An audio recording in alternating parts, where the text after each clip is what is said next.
Mr Duncan Smith, thanks very much for waiting to talk to us. Do you commend the Chancellor's approach to contingency funding?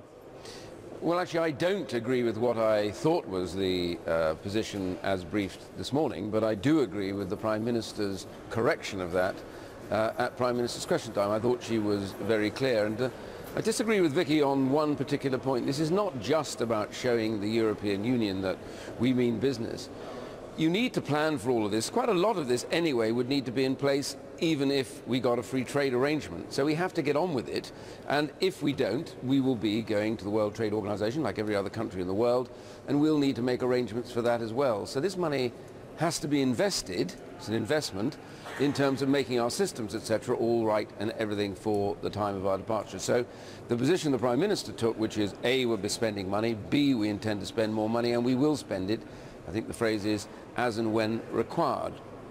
The Chancellor very clearly saying that he doesn't see the case for taking money away from essential areas such as health and education until the time is right, or the last moment. That was the kind of phrase used. You're saying that that is not the reading that you could agree with? Well, how can you leave these things to the last moment?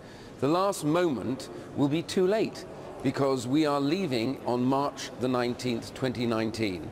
So these arrangements that have already started and need to be accelerated through have to be done and set long before we leave so that people know and businesses know that they have the confidence to understand how the systems will work, how we will get over certain issues, what issues we'll be involved with afterwards necessarily if we go down the World Trade Organization. But they'll have to know a lot of that anyway for when we're actually going to be going for a free trade arrangement. So the practical, sensible arrangement is you spend the money, you invest it as you need to do so to get the civil servants, to get all the arrangements in place well and truly in time. That is the right way to go, not to leave it to the last moment and then be in a panic because you don't know how you're going to do it. And that's what would happen if we left it to the last moment.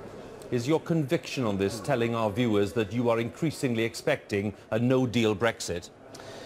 No, I think the key element here is that we want to have a decent free trade arrangement with the European Union. After all, we've been in an arrangement for 40 years. We're friends, we're allies, we're cooperating. There's no reason why they shouldn't. We don't want to end up in a kind of trade war with them. By the way, they'd be the losers in that at the end of the day because they sell more goods to us than we do to them. And remember, financial services are not tariff services. So in other words, they don't have any tariffs anyway. So the reality is we want to say to them, and have been saying, you need to get on with this. But what we also have to say to them is, if you don't want to do it and you don't get on with it, we will, however, be ready to take the other route, which is world trade rules, which is where the rest of the world lies. And so I think both those elements are critical, A, to the negotiation, and B, to the sense that we know where we're going, we know how we're going to get there, and we know exactly what we need to do when we get there. And I think that's really, really important. So you have to invest the money. I think the Prime Minister was right. She showed some serious leadership by making that statement, and the whole of the party pretty much goes along with her.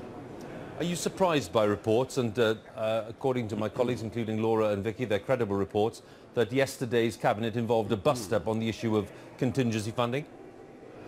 Do you know, I never quite know what to make of so-called brief Cabinet bust-ups. What you get is some friend of a Cabinet Minister coming out and saying, oh, we had a terrible bust-up, and then the other one comes out and says they don't. I mean, I sat in Cabinets where we didn't have any bust-ups at all, and we went out to find that the media said we just had a big bust-up.